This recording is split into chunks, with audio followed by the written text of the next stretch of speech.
9:30. Welcome back to Sunrise Daily. Well, we're joined now by His Excellency, Governor of Akwa Ibom State, Godswill Akpabio. Thank you for coming on this morning. Thank you for having me. Well, at this stage, you have to start off with it. This looking for the girls who are unaccounted for in Chibok, the school girls. The news is everywhere now. And how the state has responded to this is topmost on a lot of people's minds. From your perspective, what do you think? Have you responded rightly to this?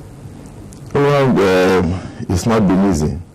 I would say that because the security agencies are working under very strenuous conditions.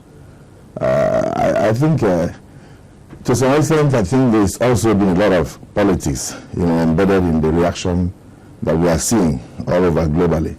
And my prayer is that, politics aside, we should focus on rescuing those girls. And for me, as a father, I feel we must focus on rescuing those girls. We can't do that on pages of newspapers. And it's also easy for us to sit in the television studios and talk about side things, but the main work is on the field. And I believe all hands must be on deck. And all parents globally and in Nigeria must pray both for the girls and security agencies to succeed in bringing those girls back. The response I can't say because I've not been on ground. So I don't have the details, but there are a lot of mysteries, surrounding this situation. 200 and something girls, for you to take them out of the school, you need a lot of vehicles. I believe if they were working, it definitely would have been possible for at least one person or the other to have seen these girls. But I think there is a regime of fear around those areas where these things are prevalent, so that it's almost like a conspiracy of silence. Nobody's ready to talk because I can't imagine 200 and maybe 30-something girls moving either on a bush track or otherwise. At least one villager would have seen. And the stories are a bit difficult to comprehend. What were the security agents in that area doing? What was the reaction of the school principal? And how come even the principal's daughters were not abducted? The female teachers were not touched. Some of them are said to have escaped, or maybe released, or escaped. No gun was fired, and so not a single child was killed. And and that had not been the practice in the past. And it has taken the Boko Haram almost 3 weeks to come up to say we are the ones who did this. And then, of course, almost all the things suggested in the local media are the same things they are now saying. For instance, we had somebody, I don't know whether it was channels, television, and the person said, oh, the girls have been sold for 2,000 naira. And then all of a sudden, the main man came up on CNN and in the YouTube and said, I'm going to sell your girls. So it's as if we are even suggesting to them what they should do. Because he said, I'm going to sell your girls. He did not say, I've sold your girls. But the other person said, oh, the girls have been sold. They were sold to various families in Cameroon or to various husbands for 2,000 naira. So I think we must focus on rescuing those girls and drop a little bit of politics and drop a little bit of propaganda. It's a situation that touches us all families. I have four girls in my family. For instance, I have four daughters. So you can imagine that I'm not sleeping well. And I don't expect any parents in Nigeria to sleep well until those girls are back. I think I also read that comment in an online news wire about the girls being sold. Well, anyway, not on China television. It was online. And now getting to hear that from Shekau.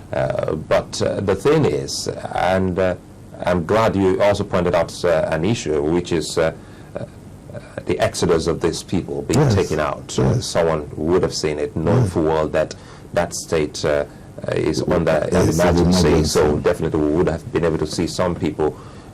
But leaving all of this now, because we're trying to see how we can get them, and everyone all over the world, they're concerned about these young girls. What do you think we should be doing that we haven't done? Well, I think what we ought to have done, which I believe we didn't really do early enough is the issue of international collaboration. Because the dimension that this thing is taking is something that I think initially we must have underrated their connections, their sponsors, and the fact that yes, Nigeria may be a very big country, but we have enemies. And this is a time that some of our enemies must have jumped in to try to embarrass the Nigerian government and also the Nigerian people.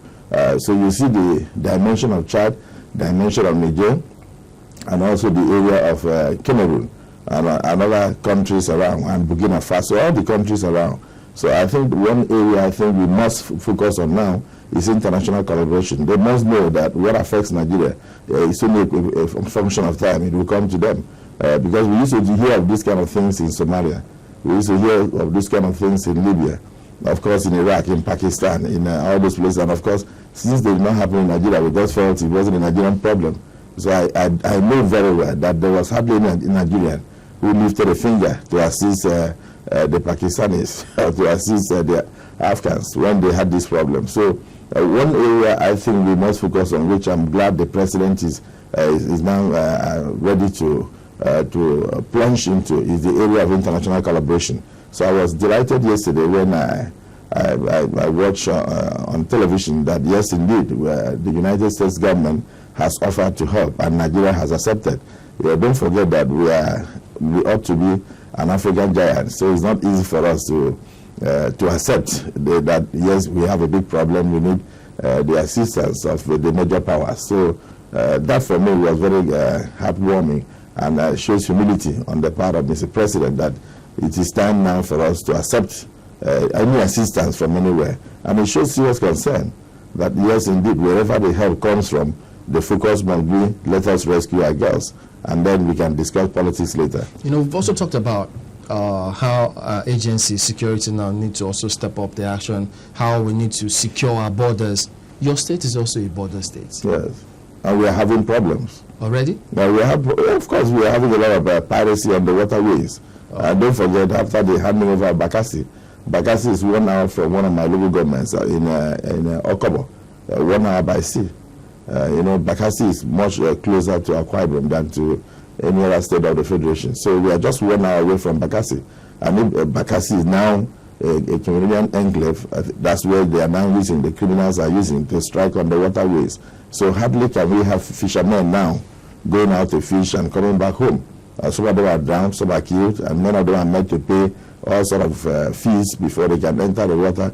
And so there is a palpable fear. And this is where I also am collaborating with the security agencies now to acquire the necessary equipment to combat that on the waterways, because that's an area that will even affect the economy, because a lot of oil workers can no longer access a lot of the platforms on the water as a result of the actions of the pirates. And of course, they also come with kidnapping as part and parcel of their tools of trade. So we have issues also. A lot of infiltration also from, I wouldn't even, maybe Cameroonian side. They may not really be Cameroonians alone, because you have all sorts of nationalities on the water. You have Ghanaians, you have all sorts of people from the Ivory Coast and all that, all on the water. So it's an area we must also watch, so we don't end up being attacked from Borno and then on the land, and then coming through the sea, through the waterways of Akwa Ibom or rivers and all that. So those are some of the issues we must combat. But I believe that it's something that we must rise up to. It's a new phenomenon which Nigeria must rise up to.